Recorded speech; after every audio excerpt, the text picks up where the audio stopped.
Since September the 11th, America has seemed locked into its war on terror. One might believe that American diplomatic horizons stop at the suburbs of Baghdad or Kabul. But while focusing on the vestiges of the World Trade Center, the country is secretly preparing for a new conflict, an undeclared war, but one that is the top priority for the intelligence community and the White House. Ahead of Al-Qaeda, more important than the quagmire in Iraq, the Chinese threat, America's new war.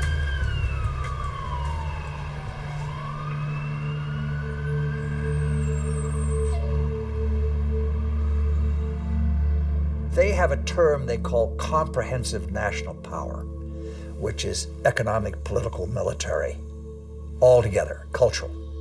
And they say this is the essence of China. This is the time for China to rise.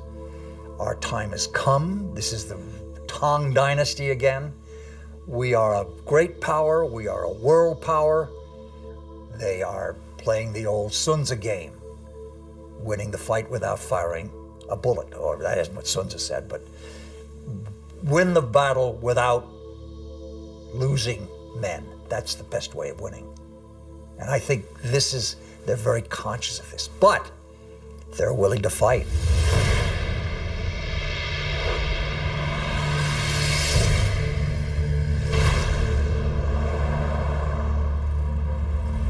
The world will, run by three first-class countries.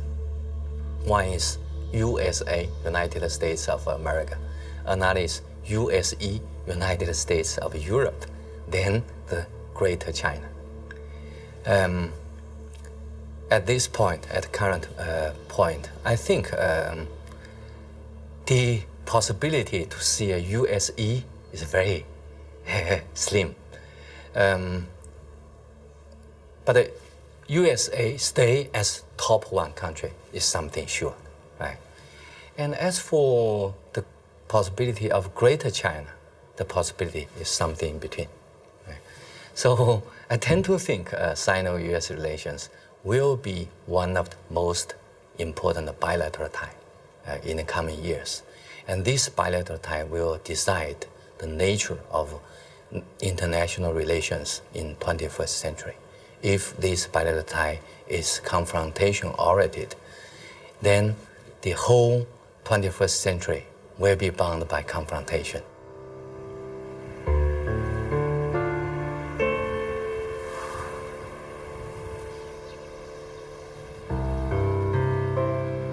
Kinmen Island, the actual frontier between the two giants, and where the ultimate confrontation may take place. This little island belongs to Taiwan, but it is only 2 kilometers from the Chinese coast. From here, one can see the inaccessible banks of Fujian province, where hundreds of ballistic missiles point at Taipei.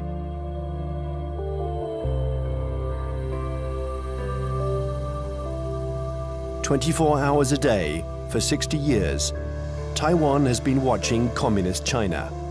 This island, regularly threatened by Beijing, has been bombarded thousands of times. It has never surrendered. America has sent a message to Beijing. The fall of Kinmen would lead to a direct confrontation. We're in the Strait of Taiwan. It's here that a military clash might one day break out.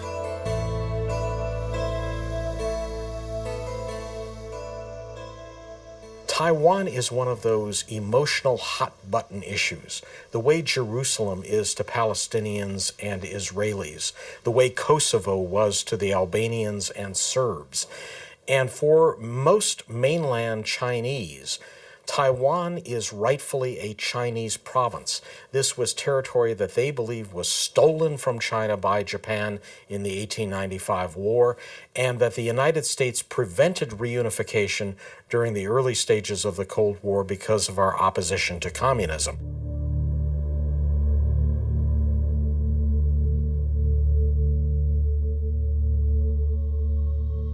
In 1996, here in the Straits of Taiwan, China and America engaged in their biggest military standoff.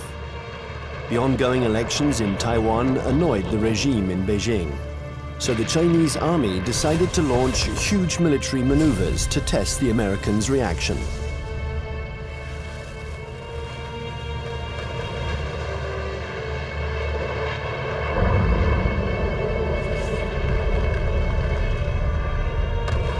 After several days of this Chinese show of force, Washington deployed 2 aircraft carriers. It was the first time the two countries came face to face. For several days, there was extreme tension between the two nuclear powers. When the Chinese fired short-range ballistic nuclear-capable missiles off the north and south coast of Taiwan and carried out a major, what we call a live-fire exercise. And Jiang Zemin was there, the president. They were using some very belligerent language. This is when we dispatched 2 carrier battle groups off the East Coast. And this was a show, this was force. And the matter quickly dissipated. The Chinese thought this was excessive. They thought that they had an understanding with the U.S., that they would have a limited display to show their seriousness on the issue. The U.S. would adopt a very limited response, and then they would both back away. They regarded the deployment of a second carrier as excessive and in some ways as humiliating to the Chinese, because the Chinese couldn't do much to deter or complicate the deployment of those carriers.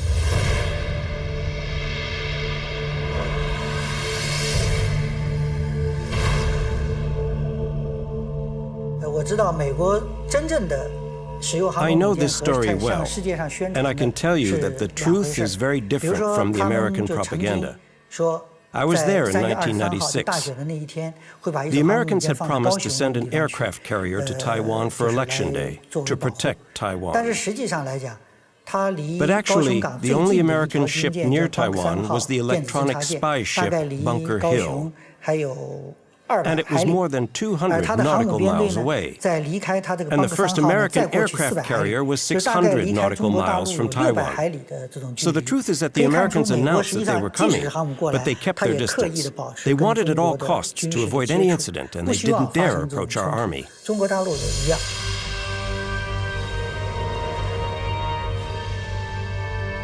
Even if the Americans didn't take much of a risk, in the eyes of the world, they reaffirmed a sacred principle of their foreign policy. They support Taiwan. And they will continue to do so regardless of China's growing power. I think believes Taiwan is very important for a number of reasons, not to mention the fact that it's our 8th largest trading partner, our 6th largest market for agricultural goods. It's one of America's most important sources of high-tech semiconductor products. Even though they're imported to the United States via China, they're made in Taiwan. But that, of course, isn't the only thing. The real reason I think America has a commitment to Taiwan is because Taiwan is a democracy. It is, in fact, the most vibrant and dynamic democracy in East Asia. And it's a democracy that came to fruition under the pressure of the U.S. government, primarily the Congress, after 40 years of very tight authoritarian rule by a regime that came from mainland China.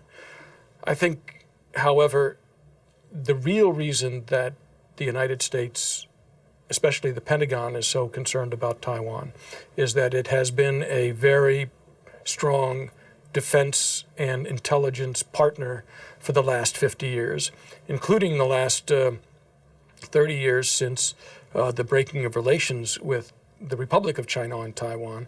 We have still maintained a very strong defense relationship and a very strong intelligence collection relationship with Taiwan. I would say the United States is committed to Taiwan. This goes back historically a long, long way. World War II, we were there. And we were looking for a strong, unified, democratic China. Well, we got 2/3 of it. Strong and unified, not democratic. Now we're calling China a responsible stakeholder. We've got half of it. We've got a stakeholder, but not a responsible one yet. The U.S. feels that we have an obligation, legal, moral, to Taiwan, that we cannot stand idly by and let this be taken over by what looks like an authoritarian, communist-influenced power. This cannot be.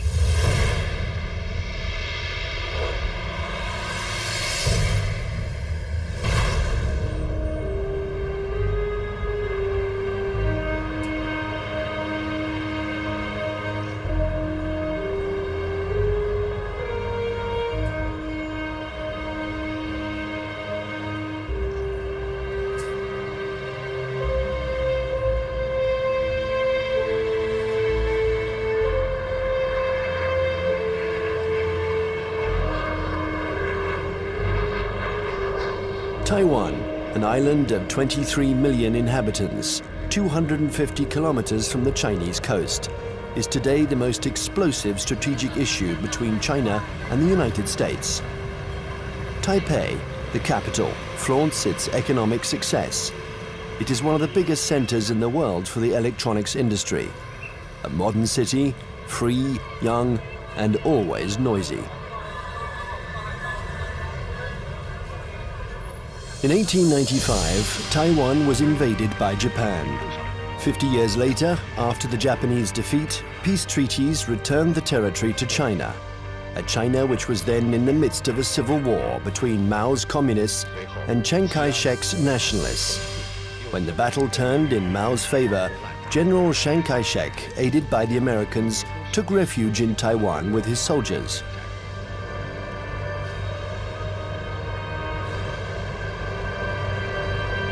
Since then, two Chinese governments have coexisted.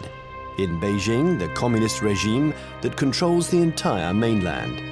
And in Taipei, the nationalist regime, having become little by little a democracy, calling itself the Republic of China, which rules only Taiwan. Officially, these two governments both claim to be the legitimate representatives of all the Chinese. Taiwan is not recognized as a state by the UN. Only 20 small countries maintain diplomatic relations with the island. A fragile independence, while Beijing still considers Taiwan as the 23rd province of the People's Republic, a rebel province that the regime intends to reunite with the motherland. I would say two major motivations. There are many others, but two major ones. The first one is national pride, unification of China. They are committed to this. This is a strong emotional drive in China. And you don't downplay it. It's real. It's powerful. The second is strategic. They know through history, if Taiwan is in unfriendly hands, that China is very badly affected. If you turn the globe around, and if you were the Navy commander of the Chinese armed forces, then you will see the only way to protect my coastline is to extend our defense and power projection capability far away from our territory. Why I need to do that? Because the economic center, financial center, education center, production center of today's China is all on the coastline. So the Navy's mission is to make sure that nobody touched this so I can continue to grow. To go out, you have a big stone right there.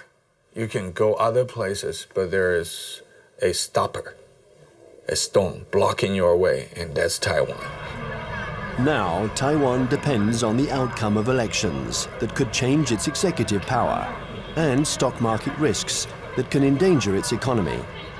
Beijing, nevertheless, has understood that whatever the mood on the island, especially when it is favorable to political reconciliation, the strategy must never change. Imperturbable, the communist regime continues. On one hand, to offer Taiwan favorable business privileges on the mainland. On the other hand, it regularly reiterates its military threats. If the Taiwanese are too insistent about their desire for independence, they're going to have to fight for it. Whatever Taiwan's political tendencies, Beijing's position doesn't change one iota.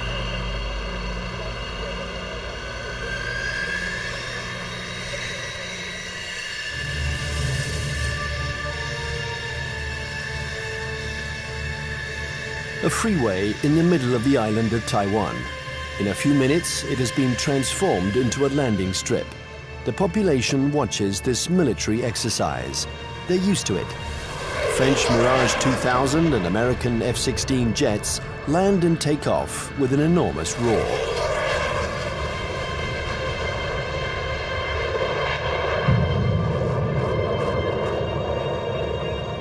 Faced with the uncertainty of American support, Taiwan organizes its own defense.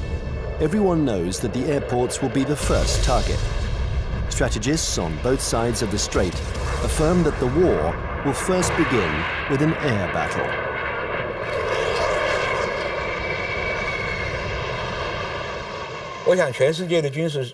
I think that experts the world over know that it's very difficult to succeed with an invasion. We still remember Normandy. In a strait like ours, it's what's in the air that will make the difference. And we've always tried to keep a strategic advantage over China, our air superiority. But with the Chinese missiles, this equilibrium has been put into question. They can destroy our airports, and if they are destroyed, we lose our only advantage over China, our air superiority.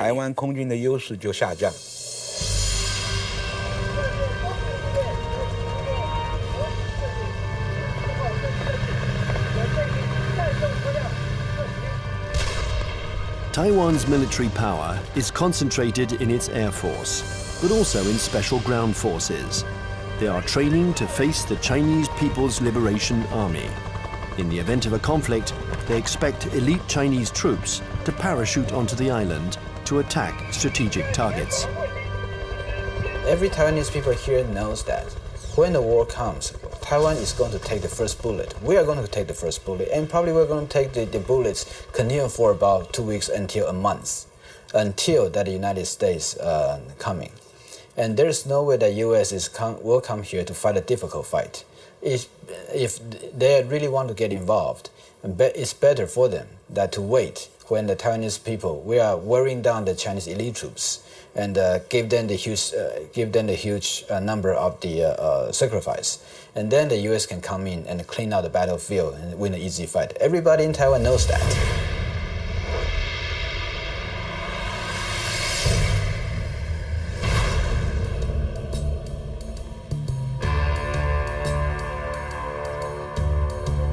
In Washington, the scenario of the next confrontation is a constant preoccupation. They know that Chinese military power has increased significantly. But how the Pentagon will react in case of a new Taiwan crisis remains a mystery. It's certainly not automatic, the support for Taiwan. It never has been. The United States has always maintained a policy of so-called strategic ambiguity, in which neither Beijing nor Taiwan can know clearly what the U.S. response might be under any given set of circumstances. I think that 10 years later, from 1996, the missile crisis in the Taiwan Strait, to 2007, we would approach the Taiwan issue with a little bit more caution. We would approach the Taiwan issue with a lot more caution. What this means, I think, is that we would be probably resupplying Taiwan by air.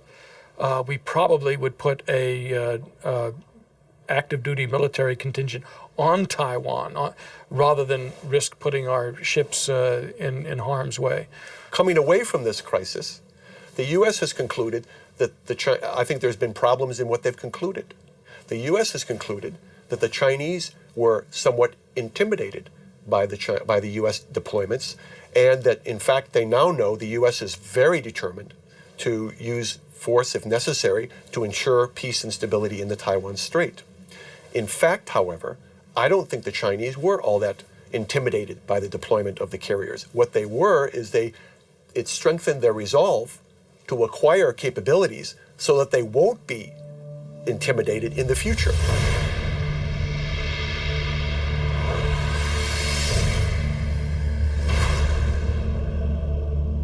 Since the 1996 confrontation between China and the United States around the Taiwan issue, I think China's military modernization speed up.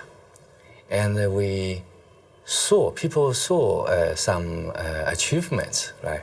Now China owns J-10. That's the typical third generation fighter. And that made China is the third country that can independently produce the third generation firefighter. I think that's a strong signal to the US side, what achievement on military modernization on PLA side.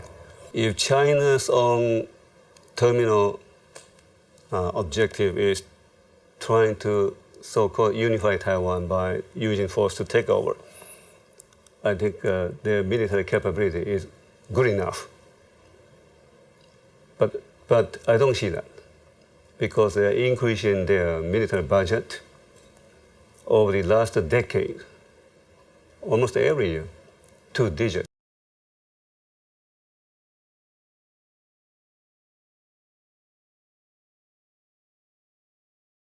And their budget is not transparent. Some observers calculated, they said, well, in fact, the real number could be triple or double the current budget that they made it public. So why they are doing it? They even, for instance now, they even try to show off they have the capability to destroy the satellite circling around in space. Why they did it? Because they want to show to the rest of the world that we are capable of one day becoming a superpower, maybe overtaking the United States.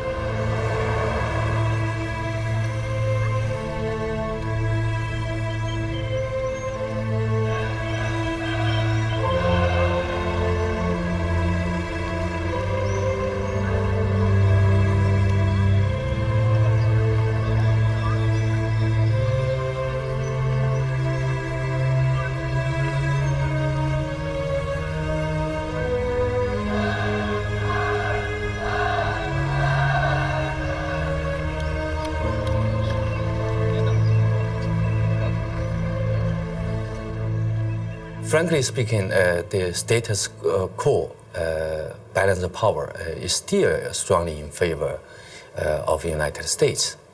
But the situation of balance of power is under change. And I think time is on China's side.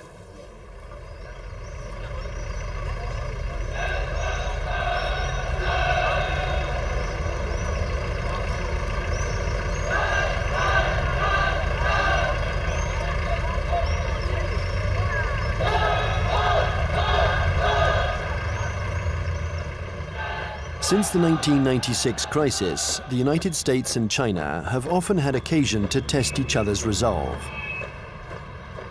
Small conflicts, sometimes public, sometimes secret, that can be understood today as a pattern of confrontations between the two powers. On May 7th, 1999, in the midst of the Kosovo War, NATO bombed the Chinese embassy in Belgrade. 3 Chinese people were killed. NATO claimed it was a military error. CIA had apparently furnished the wrong maps.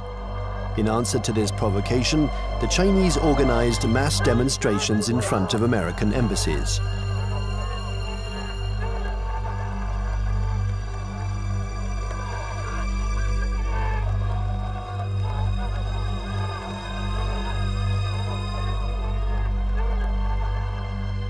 Less than 2 years later, China had its revenge. The 1st of April 2001, an EP-3 took off from its base in Japan. It's a spy plane that flies regular electronic surveillance missions along the Chinese coast.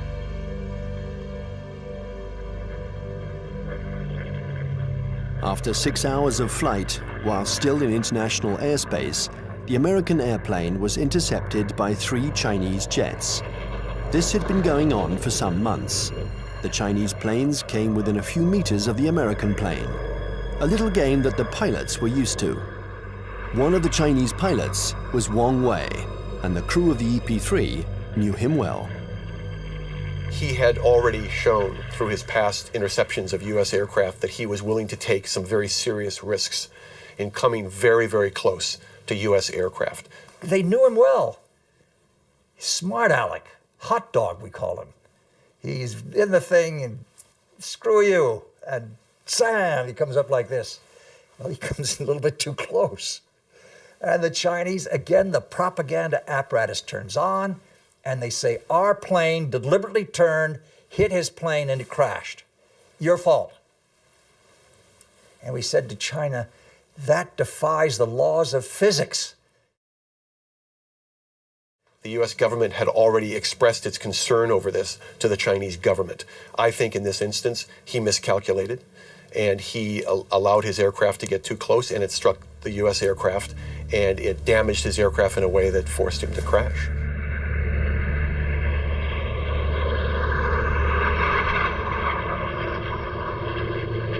The Chinese jet plunged into the sea. Its pilot was declared missing. The EP-3 was seriously damaged. It was forced to make an emergency landing, but the closest airstrip was a Chinese military airbase.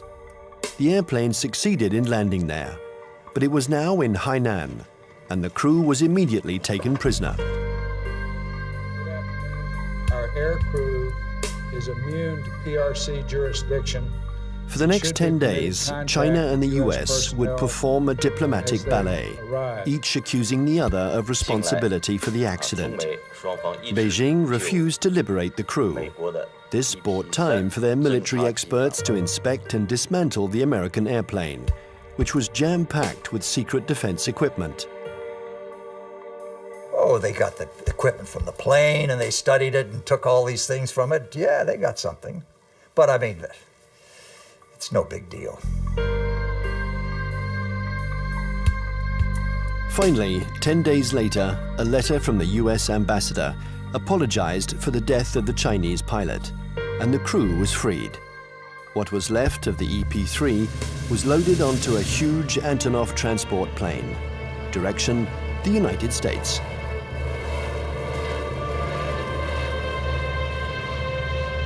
The People's Liberation Army did the same thing after each small battle. They analyzed all American techniques and strategies. It was almost an obsession with Beijing. Chinese military development was entirely oriented towards a confrontation with the US. In 1996, China understood that aircraft carriers were the main threat, so they tried to develop arms to counter them. There are several things that the Chinese have done over the last several years that play to this capability. One of them is they have developed a larger number of more sophisticated submarines, diesel submarines. And contrary to what a lot of people think, many diesel submarines are quieter than many nuclear submarines. They're very hard to detect. The Chinese have built a significant number of new types of diesel submarines. They've also developed a significant number of new varieties of surface warships. Both of these sets of capabilities have application to the Taiwan situation. And the Chinese have deployed the submarines in some instances to areas well beyond Taiwan. They've deployed them around Guam, which is now becoming an area of increased U.S. military presence in the Pacific. They've shown by doing this that they have the capability to deploy submarines into far deep water areas. And obviously, this becomes a potential concern to any carrier battle group commander who wants to bring a carrier up close to Taiwan. We saw last October 26th, our carrier battle group, the Kitty Hawk, was in the waters in the vicinity of Okinawa. And all of a sudden, there emerged right in the middle of the carrier battle group, a very modern Chinese submarine that nobody had seen, nobody had heard. It came up within a few miles of the Kitty Hawk itself. And we know that this submarine is equipped with very advanced torpedoes, and that if it wanted to, it could have sunk our carrier. The Chinese know we are dependent on two things militarily in Asia. Number one, satellites. Number two, aircraft carriers. They have demonstrated to us they can take out each one. Will they ever do that? I doubt it. This is what you might call psychological warfare.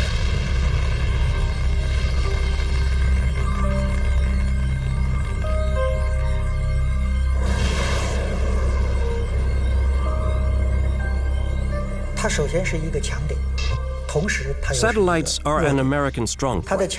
But if you look closely, they can also be a weak point. The U.S. relies on satellites to control their entire communications network, and that's a weakness. Today, and we were able to verify this during the last conflicts, the American military depends too much on its electronics and satellites. This dependence reminds me of the Greek legend. The powerful Achilles, who was invulnerable, except for his heel. And satellites are a little like the American Achilles heel. The 11th of September 2006, the People's Liberation Army launched a missile that destroyed one of its own satellites. The explosion in space was obviously immediately detected by the Pentagon. There was consternation in Washington. Nobody had anticipated this Chinese initiative. The Chinese have had an anti-satellite program for some time now, and it's designed primarily to, again, to deter the United States or to complicate U.S. decisions in the event of a crisis. So yes, I think the recent shot by the missile to fire against their own satellite and shoot down their own satellite was designed to convey a signal to the United States about the fact that the Chinese are not simply going to sit back, in their view, and allow the U.S. to have predominant influence. They are going to try to influence the situation, in this case, in sort of an asymmetrical way, by threatening what is regarded as one of the critical areas of U.S. surveillance. The Chinese army has also developed another system to blind American satellites. These are giant lasers that don't destroy them, but blind them enough to make them useless. This isn't science fiction, but a technology that is already in use. And then there exists a still more terrible weapon, a weapon that the Americans and the French have already mastered. Its development was a priority for the Chinese army. The Chinese have followed very closely the American dependence on the electromagnetic spectrum, the use of communications and networking among satellites and ships and command systems to fight a war. They saw what happened in the first Gulf War, they saw what happened in Kosovo, they watched Afghanistan, they watched the second Gulf War, and they realized that we are more and more dependent on the electromagnetic spectrum and moving communications back and forth. And an electromagnetic pulse, which is produced by detonating a nuclear weapon, usually fries transistors and stops that kind of communication. An electromagnetic impulse weapon uses a nuclear explosion to generate an electromagnetic wave. When this wave hits boats or planes, it instantaneously destroys all electronic equipment. No one dies, provided they are far enough away from the nuclear explosion. But the American battleships, totally dependent on electronics, would immediately be disabled. The Pentagon report described a nuclear detonated or nuclear generated EMP. I asked people in Pentagon, why don't you say they have conventionally generated EMP? They say, we don't want them to know whether we know them.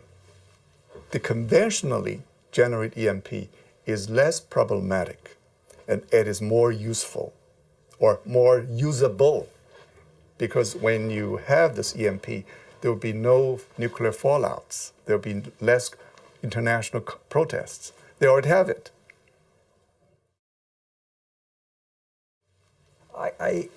Yes, it is like shooting down the satellite, getting the submarine under the aircraft carrier, EP-3 incident off Hainan. It is, look, we mean business. You pay attention to what we're doing. We're publishing the figures that our military budget is going up because we are creating a strong defense against you. China's developing power isn't only military. The regime has understood that it has to make use of every citizen, every business, every organization in its confrontation with the United States. An arms race wouldn't make sense against Washington. It's a war to control energy, the media, culture, and raw materials. And facing an America that overconsumes, that is deeply in debt, an America weakened by its own excesses, China counters with its best weapon, its breathtaking economic growth. The new threat isn't the classic military threat, direct confrontation between one country and another. Today, it's no longer guns against guns, airplane against airplane, or tank against tank. Confrontation takes many forms, in many different areas. For example, in finance or the media, there can be attacks in all these areas. The object of these new kinds of conflicts is the same as in a conventional military confrontation, forcing the enemy to accept certain conditions. It's still war, but war today goes beyond this military domain. It's what we call an unrestricted war. One has to learn to decode the battles in this new war. Sometimes they are small events that seem harmless at first. Thus, on February 27, 2007, the main American stock indexes plunged. Paris had just lost 3%. New York is in an uproar. The cause of this mini crash began with a tornado that originated on the other side of the world, in Shanghai. Suddenly, and with no apparent reason, the stock market there lost 9%, and it took the whole planet down with it. Nobody really understands what happened, but in New York, they pondered the lesson. China had just shown that it could use its new economic power to destabilize its adversaries, above all when they are weakened, like the United States, by the subprime crisis. Beijing uses economy in several ways. First, by influence. Well, in Southeast Asia, worldwide. They invest money when the leaders visit that capital. Then they sign some agreements. The second is what you said. They would only hint at something they might do. For instance, the now $1.2 trillion foreign reserve of China as of the end of March 2007, 40% of them are deposited in United States Treasury bills. So if Beijing decides to transfer that to euros, it will be very painful to the United States. But Beijing doesn't need to say. It only hints here and there. And Washington feels a big headache. Thus, China and America multiply their battlefields. There is the piracy of Hollywood DVDs, the recall of Chinese toys by American builders, the reception of the Dalai Lama in Washington, the buying up of oil companies by Beijing, hundreds of conflicts. China and America think that they have to dominate in order to survive. The US consumed over 35% of the whole, global consumption, right? 8 times as their population percentage. So they enjoy this position as the only superpower. Then they can get extra resources. So there is a bipartisan support stance for US foreign policy. They will remain as the only world leader in the world. And then they will keep alert against any country, no matter the name of this country, China, French, Russian, Germany, Indian, Brazil, any country that can threaten the US dominance, that will be a problem.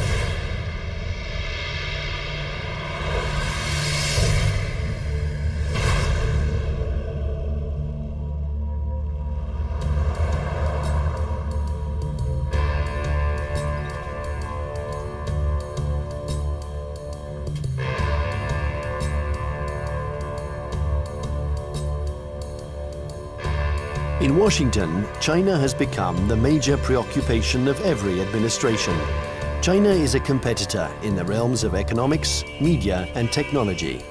World hegemony is no longer measured by the number of nuclear warheads.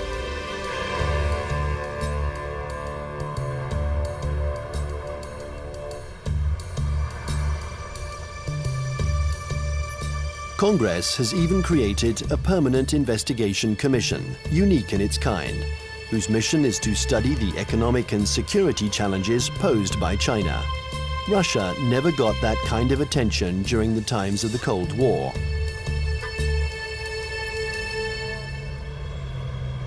There is a global plan from China. They have two.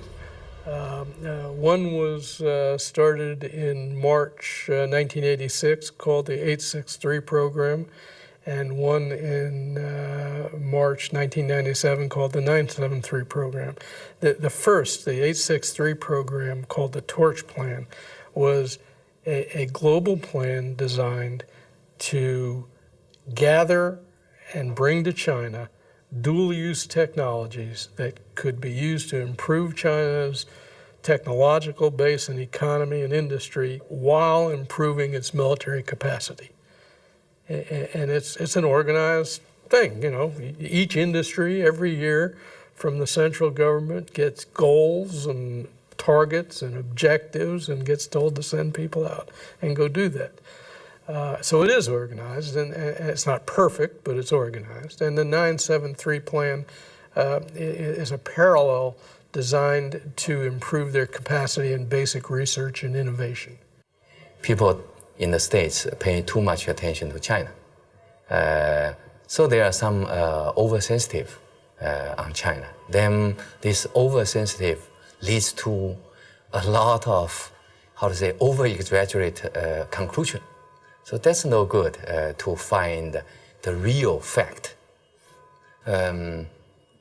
I think the real fact is that the economic power of China is still far ahead of, far lack of United States, not to mention military power.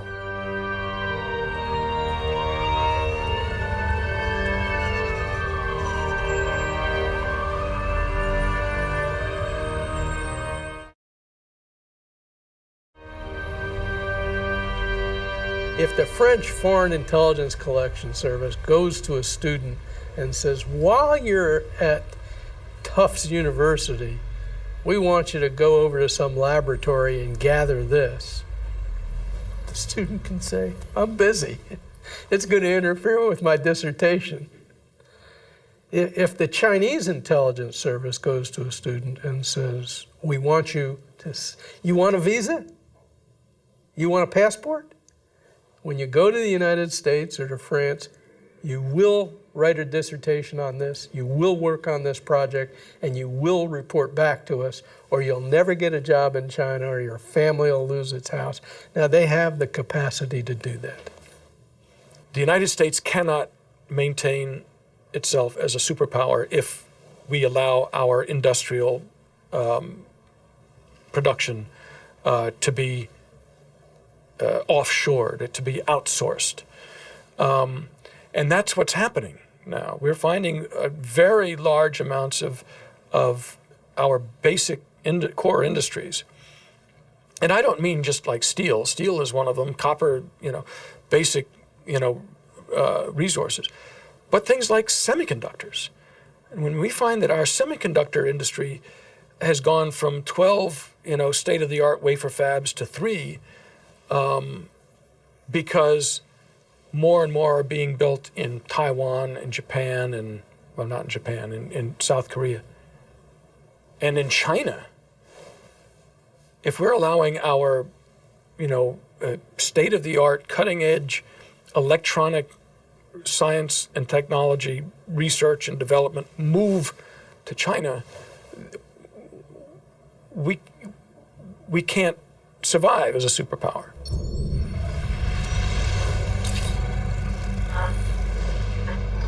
This technological war culminates in cyberspace. China and the US have armies which are developing cyber soldiers who spy on or attack each other's computer networks.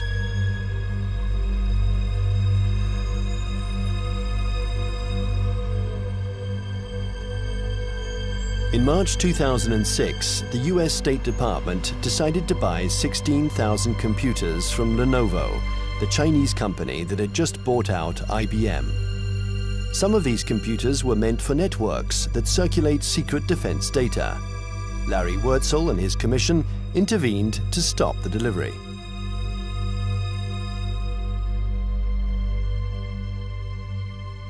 Having been an intelligence officer for a lot of years, 25 years in military intelligence, and having also for a part of that time worked on counterintelligence and signals intelligence, communications intelligence, that I knew it was technically possible to alter or embed either software or even hardware into a computer that would allow someone access to a whole network.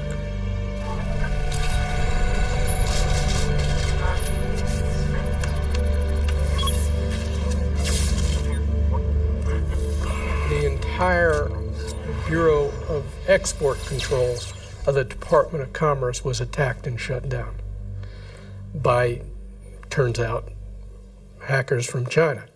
The State Department itself lost a bureau and all its computers by hackers from China. The National Defense University of the United States had its computer systems shut down, and the Naval War College had its computer system shut down. Other computer systems, government computer systems, have been attacked. And I think General Cartwright, the commander of the U.S. Strategic Command, has recently testified in front of Congress about this. So I knew these things were going on. There's more going on that we learn about on the Commission because we do have access to classified information. I can only say that in many cases, the United States knows these attacks are coming from China and knows that they're coming even from specific organizations in China. But I can't go into the details on who. The war on the internet is as old as the internet itself.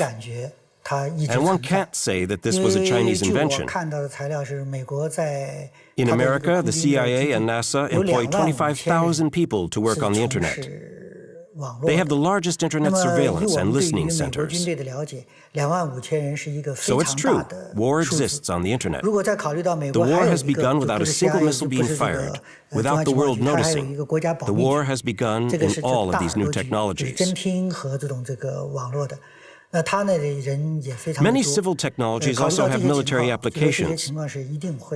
This is especially true of the entire electronics industry and the internet. They're new battlefields in an unrestricted war.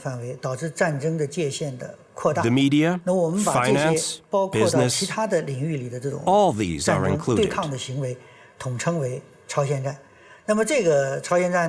It's a war because there is real antagonism, and both parties try to take advantage of their adversary. It's a new form of war, the unrestricted war.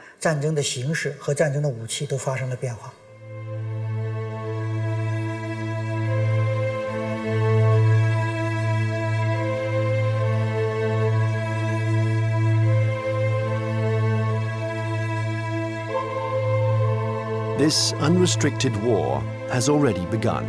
Almost everywhere in the world, there is a fight for oil, for water, for resources that are dwindling in the eyes of the West because of China's development. America uses its military might to assure its power and guarantee its vital supplies. China employs an asymmetrical strategy. It looks for its adversaries' weak points. Nevertheless, this war is apparent everywhere in the world. In North Korea, Myanmar, Iran, or Darfur, in all the hotspots, China and America are opposing each other in the wings.